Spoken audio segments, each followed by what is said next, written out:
નમસ્કાર વિદ્યાર્થી મિત્રો, છેલ્લા લેક્ચરની અંદર આપણે ઉત્કલન બિંદુ ઉન્નયન ને લગતા કેટલાક એક્ઝામ્પલ જોયા.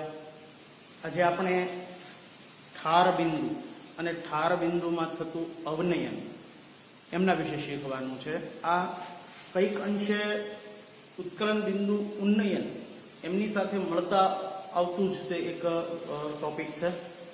તો સૌપ્રથમ આપણે ઠાર બિંદુ એટલે શું એમના વિશે વાત કરીશું અને ત્યારબાદ આ ઠાર બિંદુમાં થતું અવનયન કહેતા ઘટાડો એના વિશે વાત કરીશું. તો સૌપ્રથમ આપણે ઠાર બિંદુ વિશે વાત કરીએ તો વ્યાખ્યા ઠાર બિંદુની એવી આપી શકાય કે જે તાપમાને પદાર્થની ઘન અને પ્રવાહી અવસ્થા સંતુલનમાં હોય તે તાપમાનને તે પદાર્થનું ઠાર બિંદુ કહે છે. એટલે કે બીજા શબ્દોમાં કહીએ તો એવું કહી શકીએ કે જે તાપમાને પદાર્થ જે તે પદાર્થનું ઘન અવસ્થાનું બાષ્પ દબાણ અને તે જ પદાર્થ માટે પ્રવાહી અવસ્થાનું બાષ્પ દબાણ સમાન બને તે તાપમાનને તે પદાર્થનું ઠાર બિંદુ કહે છે. દાખલા તરીકે આપણે પાણી વિશેનું ઉદાહરણ લઈ અને ઠાર બિંદુ વિશેની વાત છે એ થોડી ગહન બનાવીએ. તો પાણી ઓરડાના તાપમાને આપણને ખબર છે કે તે પ્રવાહી અવસ્થા ધરાવે છે અને એનું ઘન અવસ્થાનું સ્વરૂપ એટલે કે બરફ અસ્તિત્વ ધરાવે છે. તો જ્યારે આપણે કોઈ બરફની ટ્રે લઈ એમાં પાણી રેડી, પ્લાસ્ટિકની ટ્રે લઈ એમાં પાણી રેડી અને એ ટ્રેને જો ફ્રીઝમાં મૂકવામાં આવે તો કઈ ઘટના જોવા મળે છે? તો કે ફ્રીઝની અંદર તાપમાન ઓછું છે. તો ફ્રીઝ છે એ આ પાણીનું તાપમાન ધીમે ધીમે કરતા ઘટાડશે. તો જેમ જેમ તાપમાન પ્રવાહીનું ઘટતું જશે આ પાણીનું એમ એનું બાષ્પ દબાણ પણ ઘટતું જશે. તો ઘટતા એક તાપમાન એવું આવશે કે એ તાપમાને આ પ્રવાહી જે પાણી છે એનું બાષ્પ દબાણ અને આ પાણીની ઘન અવસ્થા કહેતા બરફ એમનું બાષ્પ દબાણ એ બંને સમાન બને છે. તો આ સમાન જે તાપમાને આ બંને સમાન બને છે, ઘન અવસ્થાનું બાષ્પ દબાણ અને પ્રવાહી અવસ્થાનું બાષ્પ દબાણ, તે તાપમાનને તે પ્રવાહીનું અથવા તો પદાર્થનું ઠાર બિંદુ કહે છે. તો પાણી માટે આપણે સૌ જાણીએ છીએ કે 0 ડિગ્રી સેલ્સિયસ આ તાપમાન એવું છે કે જ્યારે પ્રવાહી કહેતા પાણી અને એનું ઘન અવસ્થા કહેતા બરફ આ બંને વચ્ચેના સંતુલન સ્થપાતું હોય છે, બંને અવસ્થા વચ્ચે સંતુલન સ્થપાતું હોય છે અથવા તો બંનેના બાષ્પ દબાણ સમાન બનતા હોય છે. તો જેના કારણે તે ઘન પ્રવાહીનું રૂપાંતર ઘનમાં થતું હોય છે. તો પાણી માટે 0 ડિગ્રી સેલ્સિયસ એ એમનું ઠાર બિંદુ છે, આપણે સૌ જાણીએ છીએ. શિયાળામાં પણ આવી ઘટના ઠંડા પ્રદેશોમાં આપણે બનતી જોઈ હોય, સાંભળી હોય, છાપામાં પણ વાંચ્યું હોય કે ઠંડા પ્રદેશોની અંદર નદી છે એ હિમ નદીમાં ફેરવાય, કહેતા પ્રવાહી છે એ પાણી બધું બરફ બની ગયું. તો આમનું કારણ પણ આવું જ છે કે જ્યારે શિયાળો ચાલતો હોય છે એ દરમિયાન તાપમાન ઠંડા પ્રદેશોમાં ઘણું બધું નીચું જતું રહેતું હોય છે.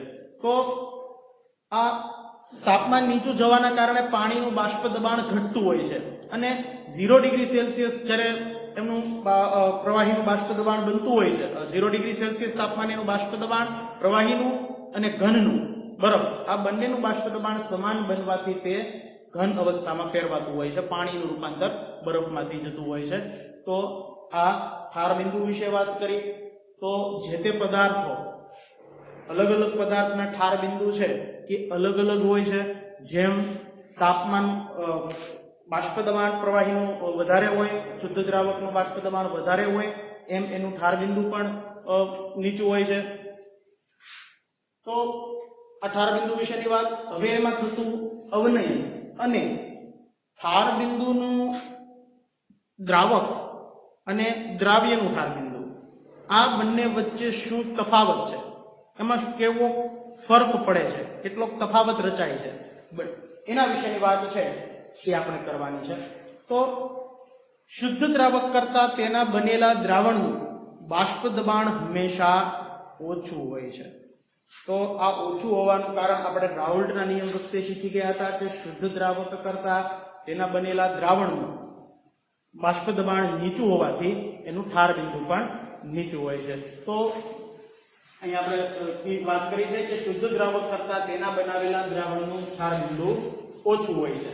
તો આમ દ્રાવક કરતા દ્રાવણના ઠાર બિંદુમાં થતા ઘટાડાને ઠાર બિંદુ અવનયન કહે છે. તો દ્રાવકની સરખામણીમાં આ દ્રાવકમાંથી જે દ્રાવણ તૈયાર કરવામાં આવ્યું તેનું ઠાર બિંદુ, આ બંને વચ્ચે જે તફાવત છે એ તફાવતને ઠાર બિંદુ અવનયન તરીકે ઓળખવામાં આવે છે. અવનયન કહેતા ઘટાડો થવો. તો ઠાર બિંદુમાં અહીંયા ઘટાડો થાય છે. દ્રાવકની સાપેક્ષે દ્રાવણનું ઠાર બિંદુ ઓછું છે. તો આ ઘટાડાને ઠાર બિંદુ અવનયન કહે છે. તો તેને ડેલ્ટા TF વડે દર્શાવવામાં આવે છે. ડેલ્ટા એ તફાવત સૂચન કરે છે, T છે તે તાપમાન હોવાનું સૂચન કરે છે અને F કહેતા ફ્રીઝિંગ, તો temperature of freezing, delta TF તરીકે ઓળખવામાં આવે. તો આ ડેલ્ટા TF જો આપણે મેળવવું હોય તો આની મદદથી, આ સૂત્રની મદદથી આપણે મેળવી શકીએ. તો ઠાર બિંદુમાં થતો ઘટાડો બરાબર TF0 શુદ્ધ દ્રાવકનું ઠાર બિંદુ, એમાંથી દ્રાવણનું ઠાર બિંદુ બાદ કરવાથી આપણને ઠાર બિંદુમાં થતું અવનયન પ્રાપ્ત થાય છે. તો જો આપણે અહીંયા પાણીનું ઉદાહરણ લઈએ તો કહી શકીએ કે જો પાણીનું ફ્રીઝિંગ પોઈન્ટ કહેતા ઠાર બિંદુ 0 ડિગ્રી સેલ્સિયસ હોય તો સ્વાભાવિક છે કે એના બનેલા દ્રાવણનું ઠાર બિંદુ એથી પણ ઓછું હશે, એટલે કે માઇનસમાં એનું ઠાર બિંદુ જોવા મળશે. તો આ ઠાર બિંદુમાં અવનયન વિશે વાત કરી. હવે મોલલ અવનયન અચળાંક શું છે એમના વિશેની વાત કરીએ. તો 1 કિલોગ્રામ દ્રાવકમાં 1 મોલ કહેતા પદાર્થના આણ્વિક દળ જેટલું વજન જો ઓગાળવામાં આવે, 1 કિલોગ્રામ દ્રાવકમાં 1 મોલ અબાષ્પશીલ દ્રાવ્ય પદાર્થ ઓગાળવામાં આવે તો દ્રાવણના ઠાર બિંદુમાં થતા ઘટાડાને મોલલ અવનયન અચળાંક કહે છે. તેને KF વડે દર્શાવવામાં આવે છે, કોન્સ્ટન્ટ ઓફ ફ્રીઝિંગ. તો એમની વ્યાખ્યા પણ આપણે અહીંયા લખી છે કે 1 કિલોગ્રામ દ્રાવકમાં 1 મોલ એટલે કે દ્રાવ્યના આણ્વિક દળ જેટલું વજન એ અબાષ્પશીલ દ્રાવ્ય પદાર્થને ઓગાળવામાં આવે તો દ્રાવણના ઠાર બિંદુમાં થતા ઘટાડાને મોલલ અવનયન અચળાંક કહે છે. તો એક ઉદાહરણ લઈ અને આપણે સાબિત કરીએ કે આ ઠાર બિંદુમાં થતું અવનયન એ દ્રાવ્ય પદાર્થના સ્વભાવ પર આધાર ન રાખતા એ દ્રાવ્ય કણોની સંખ્યા પર આધાર રાખે છે. ઉદાહરણ તરીકે આપણે ઉત્કલન બિંદુ ઉન્નયનમાં પણ આવું જ ઉદાહરણ જોયું હતું. સેમ ટુ સેમ ઉદાહરણ આપણે અહીંયા આ જોઈશું. તો કે એક 3 પાત્ર લેવામાં આવ્યા છે.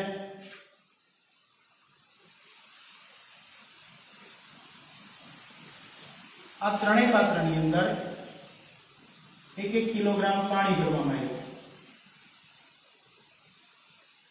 એટલે કે દ્રાવકનો જથ્થો ત્રણેય પાત્રની અંદર આપણે સરખો રાખ્યો, 1 કિલોગ્રામ.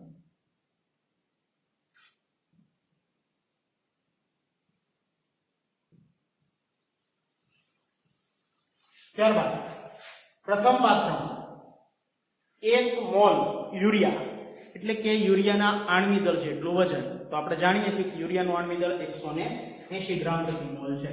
તો 180 ગ્રામ ગ્લુકોઝ, સોરી મારે બોલવામાં ભૂલ પડી ગઈ, ગ્લુકોઝનું આણ્વિક દળ 180 છે.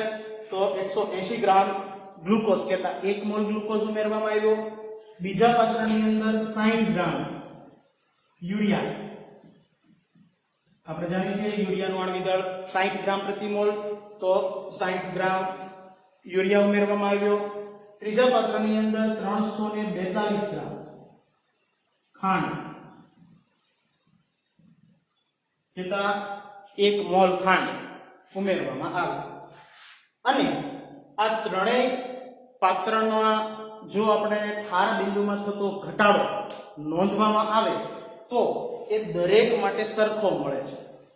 કારણ અહીંયા પણ 1 મોલ ગ્લુકોઝ છે, આમાં પણ 1 મોલ યુરિયા છે, આમાં પણ 1 મોલ ખાંડ છે. કહેતા દ્રાવ્યના ઘટક કણોની સંખ્યા ત્રણેય પાત્રોની અંદર આપણે એક સરખી લીધી છે. માટે દરેકની અંદર ઠાર બિંદુમાં થતું અવનયન કહેતા ઠાર બિંદુમાં થતો ઘટાડો એ ત્રણેય પાત્રો માટે આપણને એક સરખો પ્રાપ્ત થાય છે. અહીંયા ગ્લુકોઝનો સ્વભાવ પણ અલગ છે, યુરિયાનો સ્વભાવ પણ અલગ છે, ખાંડનો સ્વભાવ પણ અલગ છે. તો દરેકના સ્વભાવ અલગ હોવા છતાં પણ દરેકના ઠાર બિંદુ સમાન મળે છે. તો આથી આપણે કહી શકીએ કે આ ઠાર બિંદુમાં થતું અવનયન એ દ્રાવ્યના સ્વભાવ પર આધાર ન રાખતા દ્રાવ્યના સંખ્યા કણો પર આધાર રાખે છે. તો આપણે અહીં લખ્યું છે કે 1 કિલોગ્રામ પાણીમાં 1 મોલ યુરિયા અથવા 1 મોલ ખાંડ અથવા 1 મોલ ગ્લુકોઝ ઓગાળવાથી ડેલ્ટા TF એ દરેક માટે સમાન રહે છે. આથી કહી શકાય કે ઠાર બિંદુમાં થતું અવનયન એ દ્રાવ્યના સ્વભાવ પર આધાર ન રાખતા દ્રાવ્ય કણોની સંખ્યા પર આધાર રાખે છે. તો અહીંયા દ્રાવણની સાંદ્રતા પર આ ઠાર બિંદુમાં થતું અવનયન એ આધાર રાખે છે. તો જો આપણે દ્રાવકના ઠાર બિંદુ વિરુદ્ધ બાષ્પ દબાણનો જો આલેખ દોરવામાં આવે તો આલેખ આપણને આ રીતનો પ્રાપ્ત થાય છે. x અક્ષ પર તાપમાન, y અક્ષ પર બાષ્પ દબાણ લઈ અને જો દ્રાવક માટે આલેખ દોરવામાં આવે તો દ્રાવકનું ઠાર બિંદુ એ અહીંયા આપણને પ્રાપ્ત થતું હોય છે. તો આ જે તાપમાન આપણને પ્રાપ્ત થયું કે આ બિંદુએ દ્રાવકનું આ તાપમાને દ્રાવકની પ્રવાહી અને ઘન આ બંને અવસ્થા સંતુલનમાં હોવાથી આ બિંદુ એ તાપમાનને આપણે શુદ્ધ દ્રાવક માટેનું ઠાર બિંદુ કહીએ એટલે કે TF0. હવે આ જ દ્રાવકમાં કોઈ અબાષ્પશીલ દ્રાવ્ય પદાર્થ ઉમેરી અને જો દ્રાવણ બનાવવામાં આવે તો રાઉલ્ટના નિયમ મુજબ એના બાષ્પ દબાણમાં ઘટાડો થશે અને બાષ્પ દબાણમાં ઘટાડો થવાથી તેનો ઠાર બિંદુમાં પણ ઘટાડો થશે. તો દ્રાવણ માટે જો વાત કરીએ તો અહીંયા આપણને આ જે પેલી રેખા આપી છે આ એ રેખા દ્રાવણ માટે છે અને એના માટે જે આ તાપમાન પ્રાપ્ત થયું TF તે તાપમાને દ્રાવણનું બાષ્પ દબાણ અને એની ઘન અવસ્થાનું બાષ્પ દબાણ સમાન બનતું હોવાથી આ TF એ એમનું ઠાર બિંદુ બને છે. તો આ TF0 અને TF આ બંને વચ્ચે જોવા મળતો તફાવત જેને આપણે કહીશું ડેલ્ટા TF ઠાર બિંદુમાં થતું અવનયન. તો આપણે ડેલ્ટા TF જો આપણે પ્રાપ્ત કરવું હોય તો આલેખ પરથી કહી શકીએ કે ડેલ્ટા TF બરાબર TF0 TF. આ મૂલ્યમાંથી આ મૂલ્ય બાદ કરવાથી આપણને ડેલ્ટા TF પ્રાપ્ત થશે. તો આ ઠાર બિંદુમાં થતું અવનયન એ દ્રાવણની સાંદ્રતા સાથે ચલાયમાન હોય છે. એટલે કે જો દ્રાવણની સાંદ્રતા વધુ લેવામાં આવે તો ઠાર બિંદુમાં અવનયન પણ વધુ પ્રમાણમાં જોવા મળે. તો ઠાર બિંદુમાં થતું અવનયન એ દ્રાવણની સાંદ્રતા કરતા મોલાલિટીને આપણે સમપ્રમાણમાં હોય છે એવું આપણે કહી શકીએ. તો ડેલ્ટા TF ચલે છે m કહેતા દ્રાવણની મોલાલિટી. જો ચલનની નિશાની દૂર કરીએ તો અચળાંક મૂકીએ kf તો ડેલ્ટા TF બરાબર kf m. પણ મોલાલિટી માટેની આપણો સૂત્ર જોઈ ગયા કે મોલાલિટી બરાબર દ્રાવ્યનું વજન ગુણ્યા 1000 છેદમાં દ્રાવ્યનું આણ્વિક દળ ગુણ્યા દ્રાવકનું વજન. તો આ પણ ગ્રામમાં છે, આ દ્રાવ્યનું વજન પણ ગ્રામમાં જ છે. તો આ કિંમત સમીકરણ 1 માં મૂકતા આપણને સૂત્ર પ્રાપ્ત થાય કે ડેલ્ટા TF બરાબર kf અને m ની જગ્યાએ આટલી જો કિંમત મૂકવામાં આવે બરાબર તો આપણને આ સૂત્ર પ્રાપ્ત થશે kf ગુણ્યા W2 ગુણ્યા 1000 છેદમાં m2 ગુણ્યા W1. જો અહીંયા m2 ને કરતા બનાવવામાં આવે તો આ m2 અહીંયા જશે ડેલ્ટા TF m ના સ્થાને આવશે એટલે દ્રાવ્યનું આણ્વિક દળ બરાબર kf ગુણ્યા W2 ગુણ્યા 1000 છેદમાં ડેલ્ટા TF ગુણ્યા W1. તો આ સૂત્રનો આપણે ઉપયોગ કરી અને દ્રાવ્ય પદાર્થનું આણ્વિક દળ જે અજ્ઞાત હોય તો એમના માટે આપણે ગણતરી કરી શકતા હોઈએ છીએ. તો આપણે ખૂબ આણ્વિક દળ ગણવા માટેની ખૂબ એક અગત્યની પદ્ધતિ છે. આના કેટલાક એક્ઝામ્પલો છે એ પણ આપણે હવે જોવાના છે. તો આ સૂત્રો પણ ઉત્કલન બિંદુ ઉન્નયન સાથે મળતા આવે છે બંને, એટલે એ ખાસ યાદ રાખવાના છે. આ સૂત્રો આધારિત ઘણા બધા એક્ઝામ્પલ આપણે જોવાના છે. ત્યારબાદ બે અગત્યના સૂત્રો નીટ જી ગુજસેટ જેવી કોમ્પિટિટિવ એક્ઝામમાં પૂછી શકાય તેવા એક્ઝામ્પલ આ સૂત્રો પર આધારિત છે. તો એના વિશે વાત કરીએ તો kf અને kb ના મૂલ્યો જે દ્રાવકના સ્વભાવ પર આધાર રાખે છે તે નીચેના સંબંધોથી મેળવી શકીએ. તો kf અને kb એ દ્રાવકના સ્વભાવ પર આધાર રાખતા હોય છે અને એ બંનેની ગણતરી આ સૂત્રોની મદદથી થઈ શકતી હોય છે કે Kf બરાબર R ગુણ્યા m1 ગુણ્યા Tf સ્ક્વેર છેદમાં 1000 ગુણ્યા ડેલ્ટા ફ્યુઝન H કહેતા ગલન એન્થાલ્પી અને Kb બરાબર R ગુણ્યા m1 ગુણ્યા Tb સ્ક્વેર છેદમાં 1000 ગુણ્યા ડેલ્ટા વેપરાઇઝેશન H કહેતા બાષ્પાયન એન્થાલ્પી. તો R બરાબર વાયુ અચળાંક, m1 બરાબર દ્રાવકનું વજન, Tf કહેતા દ્રાવકનું ભાર બિંદુ, Tb કહેતા દ્રાવકનું ઉત્કલન બિંદુ, ડેલ્ટા ફ્યુઝન H કહેતા દ્રાવકની બાષ્પાયન એન્થાલ્પી ગલન એન્થાલ્પી અને ડેલ્ટા વેપરાઇઝેશન H કહેતા દ્રાવકની બાષ્પાયન એન્થાલ્પી. તો આ બંને સૂત્રો પણ ખૂબ અગત્યના છે, આપણે યાદ રાખવાના છે બંને સૂત્રો. જ્યારે નીટ જી ગુજસેટને લગતો આપણે જે ઉત્કલન બિંદુ ઉન્નયન અને ઠાર બિંદુ અવનયનને લગતું આખું કમ્બાઈન બંને ટોપિકને ભેગા કરીને જે નીટ જી ગુજસેટમાં પૂછી શકાય તેવો એક આખો લેક્ચર આપણે જે બનાવવાના છે તેમાં પણ આ બે સૂત્રો આધારિત એક્ઝામ્પલ આવશે. ત્યારે હું તમને આ સૂત્રો ફરીથી યાદ અપાવીશ. તો આ બંને સૂત્રો દરેકે ખાસ પાકા કરવાના છે. ઠાર બિંદુ અવનયન આધારિત ઉદાહરણ જોઈએ તો એનસીઈઆરટી ની બુક્સમાં આપણને ઉદાહરણ આપેલું છે તે જોઈએ. 45 ગ્રામ ઇથિલિન ગ્લાયકોલ કે જેનું સૂત્ર છે C2H6O2 ને 600 ગ્રામ પાણી સાથે મિશ્ર કરવામાં આવ્યું. તો ઠાર બિંદુ અવનયન અને દ્રાવણનું ઠાર બિંદુ ગણો અને Kf ની કિંમત આપણને આપેલી છે. તો અહીંયા આપણને વાત કરી છે 45 ગ્રામ ઇથિલિન ગ્લાયકોલને 600 ગ્રામ પાણીમાં દ્રાવ્ય કરવાથી જે દ્રાવણ તૈયાર થયું એ દ્રાવણનું ઠાર બિંદુ અને ઠાર બિંદુમાં થતું અવનયન એ આપણે ગણવાનું છે. તો જે આપણને આપેલું છે સૌપ્રથમ એના વિશે લખીએ. ઇથિલિન ગ્લાયકોલ એ આપણા માટે અહીંયા દ્રાવ્ય છે અને પાણી એ દ્રાવક છે. તો દ્રાવક માટે ઘટક 1 અને દ્રાવ્ય માટે ઘટક 2 આપણે રાખશું. તો ઇથિલિન ગ્લાયકોલનું વજન કહેતા W2 આપણને આપેલ છે 45 ગ્રામ.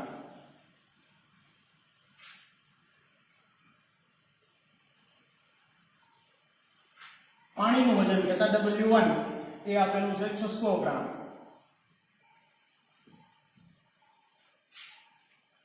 અને Kf ની કિંમત આપણને આપેલી છે 1.86 કેલ્વિન કિલોગ્રામ મોલ ઇન્વર્સ. તો ડેલ્ટા Tf અને Tf આપણે ગણવાનું છે. તો સૌપ્રથમ આપણે ડેલ્ટા Tf ની વાત કરીએ. તો ડેલ્ટા Tf માટે આપણે આગળ સૂત્ર હતું કે ઠાર બિંદુમાં થતું અવનયન બરાબર Kf ગુણ્યા W2 ગુણ્યા 1000 છેદમાં m2 ગુણ્યા W1.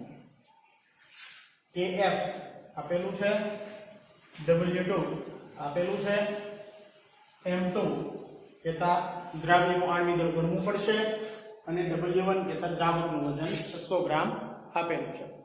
તો m2 આપણે મેળવવું પડે. તો m2 માટે આપણે આગળ સૂત્ર હતું કે C2H6O2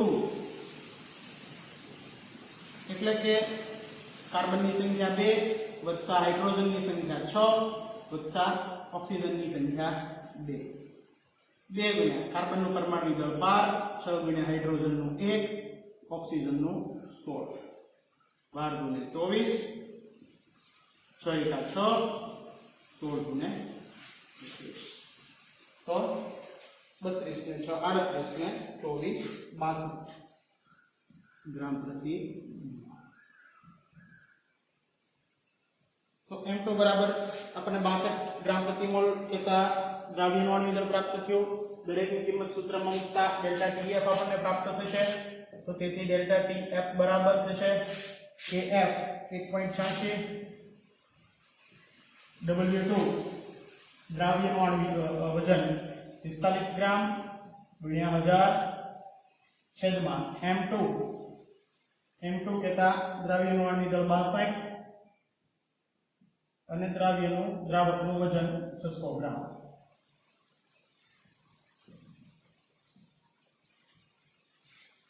તો ગણતરી કરતા આપણને ડેલ્ટા ટીએફ પ્રાપ્ત થશે 1.86 ગુણ્યા 45 ગુણ્યા 1000 ભાગ્યા 62 ભાગ્યા 600 2.25 કેલ્વિન.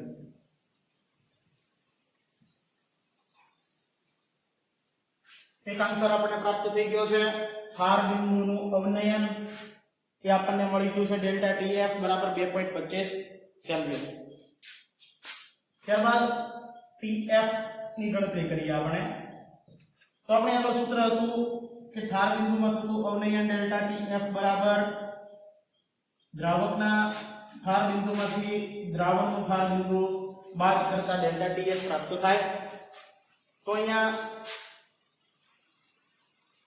ટીએફ જો આપણે મેળવવું હોય તો આ TF0 બરાબરની આ સાઈડ મોકલીએ એટલે તે માઈનસ થઈ જશે, અથવા તો માઈનસ ડેલ્ટા TF છે એને આ બાજુ લઈએ એટલે પ્લસ થઈ જશે, અને આ ડેલ્ટા TF બરાબરની આ સાઈડ મોકલો એટલે માઈનસ થઈ જશે. એટલે TF કરતા બનશે તો TF બરાબર થશે આ TF0 માઈનસ આ બાજુ આવતા માઈનસ ડેલ્ટા TF. આ માઈનસ વાળું પદ આ બાજુ આવતા પદ થઈ પ્લસ થઈ ગયું, પ્લસ વાળું પદ આ સાઈડ મોકલતા માઈનસ થઈ ગયું. તો TF કરતા બની ગયા TF0 માઈનસ ડેલ્ટા TF પ્રાપ્ત થઈ ગયું. TF0 દ્રાવકનું ઠાર બિંદુ આપણે જાણીએ છીએ. દ્રાવકનું ઠાર બિંદુ પાણીનું ઠાર બિંદુ છે 0 ડિગ્રી સેલ્સિયસ, પણ અહીંયા ઠાર બિંદુમાં થતું અવનયન કેલ્વિનમાં હોવાથી એને સેલ્સિયસ માં કેલ્વિનમાં ફેરવતા 273.15 કેલ્વિન TF0 થાય. તો TF0 ની કિંમત આપણને ખબર છે. પાણીનું ઠાર બિંદુ 0 ડિગ્રી સેલ્સિયસ છે, કેલ્વિનમાં ફેરવતા 273.15. તો તેથી દ્રાવણનું ઠાર બિંદુ બરાબર દ્રાવકનું ઠાર બિંદુ મળશે 273.15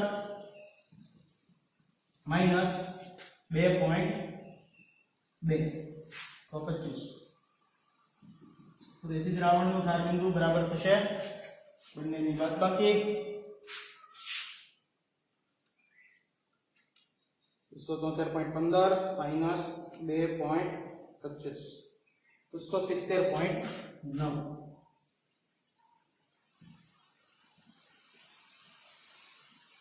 તો દ્રાવણનું ઠાર બિંદુ પ્રાપ્ત થયું છે 270.9 કેલ્વિન. ત્યારબાદનું એક્ઝામ્પલ જોઈએ. 1 ગ્રામ અબાષ્પશીલ દ્રાવ્ય જે 50 ગ્રામ બેન્ઝીનમાં ઓગાળેલ છે તે બેન્ઝીનના ઠાર બિંદુમાં 0.40 કેલ્વિનનો ઘટાડો દર્શાવે છે. તો દ્રાવ્ય પદાર્થનું મોલર દળ ગણો. અહીંયા આપણને વાત કરી છે કે 1 ગ્રામ અબાષ્પશીલ દ્રાવ્ય પદાર્થને 50 ગ્રામ બેન્ઝીન ની અંદર દ્રાવ્ય કરેલ છે, અને એ દરમિયાન ઠાર બિંદુમાં થતો ઘટાડો કે ઠાર બિંદુમાં થતું અવનયન એ આપણને અહીંયા આપી દીધું છે 0.40 કેલ્વિન. તો આ દ્રાવ્ય પદાર્થનું મોલર દળ એ આપણે ગણવાનું છે.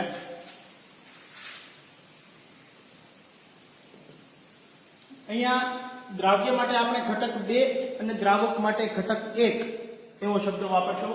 તો અહીંયા અબાષ્પશીલ દ્રાવ્ય નું વજન અહીંયા આપી દીધેલું છે કે W2 આપી દીધું છે 1 ગ્રામ.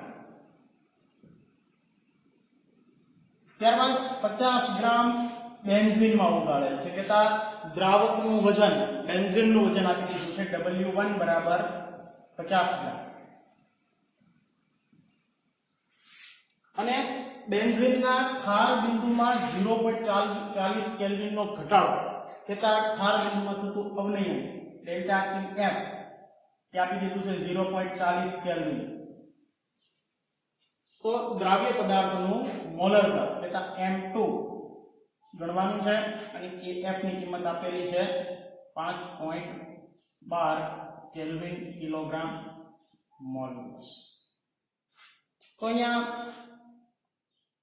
M2 આપણે ગણવાનું છે. તો આપણા આગળ સમીકરણ હતું કે ડેલ્ટા TF બરાબર KF ગુણ્યા W2 ગુણ્યા 1000 છેદમાં M2 ગુણ્યા W1. KF આપેલો છે, W2 આપેલું છે, M2 એ આપણે મેળવવાનું છે. ડેલ્ટા ટીએફ આપેલું છે, W1 પણ આપેલું છે. તો અહીંયા M2 ને આપણે કરતા બનાવીએ તો M2 બરાબર થશે આ બરાબર ને અહીંયા લઈ લઈએ તો આ બરાબર આ એમના સ્થાને જતું રહે તો M તો કરતા બને તો સૂત્ર બનશે M2 બરાબર KF ગુણ્યા W2 ગુણ્યા 1000 છેદમાં ડેલ્ટા TF અને ગુણ્યા W1. દરેકની કિંમત મૂકતા M2 આપણને પ્રાપ્ત થાય તો તેથી M2 બરાબર થશે KF 5.12 ગુણ્યા W2 1 ગ્રામ ગુણ્યા 1000 છેદમાં ડેલ્ટા TF આપેલું હતું 0.40 ગુણ્યા W1 જેટલા બેન્ઝીનનું વજન 50. તો દરેકની ગણતરી કરતા આપણને M2 પ્રાપ્ત થશે.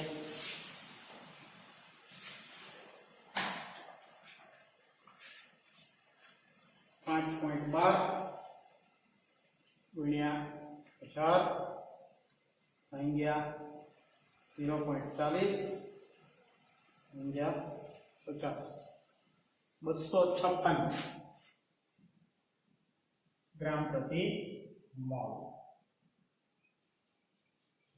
તો દ્રવ્ય પદાર્થનું આણ્વિક દળ પ્રાપ્ત થયું છે 256 ગ્રામ પ્રતિ મોલ. તો અહીંયા જે આપણને કિંમતો આપી હતી એનો સૌપ્રથમ આપણે ડેટા લખી લેવાનો, ત્યારબાદ સૂત્ર મૂકી M2 ને કરતા બનાવી દરેકની કિંમત મૂકતા આપણને M2 ની કિંમત પ્રાપ્ત થશે. ત્યારબાદનું એક્ઝામ્પલ જોઈએ.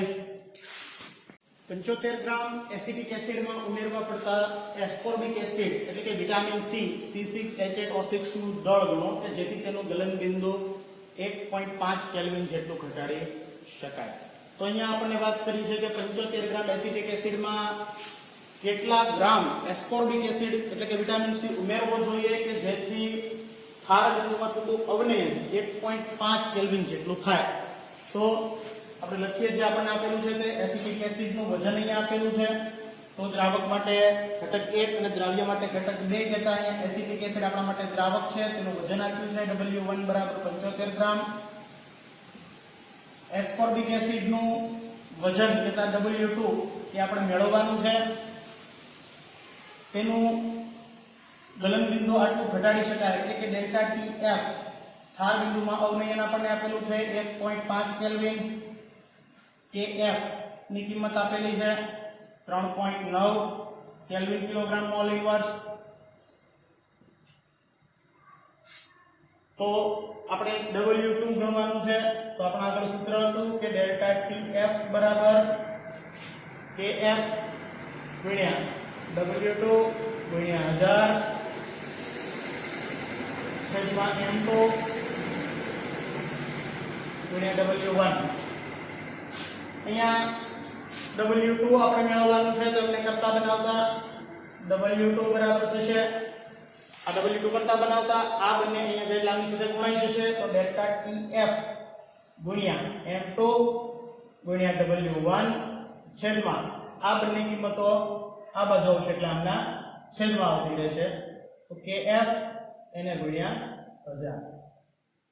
તો તેથી W2 બરાબર થશે દરેકની કિંમત મૂકવાની છે. તો ડેલ્ટા TF આપેલું હતું 1.5 ગુણ્યા M2 કહેતા એસ્કોર્બિક એસિડનો આણ્વિક દળ એ આપણે મેળવવું પડે. તો M2 બરાબર થશે એસ્કોર્બિક એસિડનું સૂત્ર આપેલું હતું C6H8O6 6 ગુણ્યા કાર્બન વત્તા 8 ગુણ્યા હાઇડ્રોજન વત્તા 6 ગુણ્યા ઓક્સિજન 6 ગુણ્યા કાર્બનનો પરમાણુ દળ 12 8 ગુણ્યા હાઇડ્રોજનનો પરમાણુ દળ 1 વત્તા 6 ગુણ્યા ઓક્સિજનનો પરમાણુ દળ 16 12 6 72 વત્તા 8 એકા 8 વત્તા 16 6 96 દરેકનો સરવાળો કરતા 72 વત્તા 8 વત્તા 96 એટલે કે 176 ગ્રામ પ્રતિ મોલ. તો M2 આપણને અહીંથી પ્રાપ્ત થયો. M2 ની કિંમત મૂકતા 176 ગુણ્યા W1 દ્રાવકનું વજન આપેલું તો એસિડિક એસિડનું 75 ગ્રામ છેદમાં KF કિંમત આપેલી છે 3.9 કેલ્વિન કિલોગ્રામ મોલ ઇન્વર્સ ગુણ્યા 1000. તો તેથી W2 બરાબર થશે નક્કી કરીએ 1.5 ગુણ્યા 176 ગુણ્યા 75 ભાગ્યા 3.9 ભાગ્યા 1000 5.07 ગ્રામ. તો 75 ગ્રામ એસિડિક એસિડમાં 5 ગ્રામ એટલે કે 5.07 અવગણીએ તો 5 ગ્રામ એસ્કોર્બિક એસિડ એટલે કે વિટામિન સી ઉમેરવાથી બનતા દ્રાવણના ઠાર બિંદુમાં થતું અવનયન 1.5 કેલ્વિન જેટલું કરી શકાય. તો આ લખાણ સંબંધિત એક્ઝામ્પલ આપણને આપેલો હતો, એમાંથી આપણે આ એક્ઝામ્પલ જોયો. હવે કેટલાક તમને સ્વાધ્યાયમાંથી પણ એક્ઝામ્પલ આપીશ છે, તમારે જાતે ગણવાના છે, ન સમજાય તે પૂછવાનું છે. તો અહીંયા આ ઠાર બિંદુમાં થતું અવનયન એને લગતો ટોપિક છે અહીંયા પૂર્ણ થાય છે. હવે આના પછીના લેક્ચરની અંદર ઉત્કલન બિંદુમાં થતું ઉન્નયન અને ઠાર બિંદુમાં થતું અવનયન આધારિત નીટને લગતા કેટલાક એક્ઝામ્પલ, જી ગુજસેટમાં પૂછી શકાય તેવા કેટલાક પ્રશ્નો અને એક્ઝામ્પલ એ આપણે જોશું.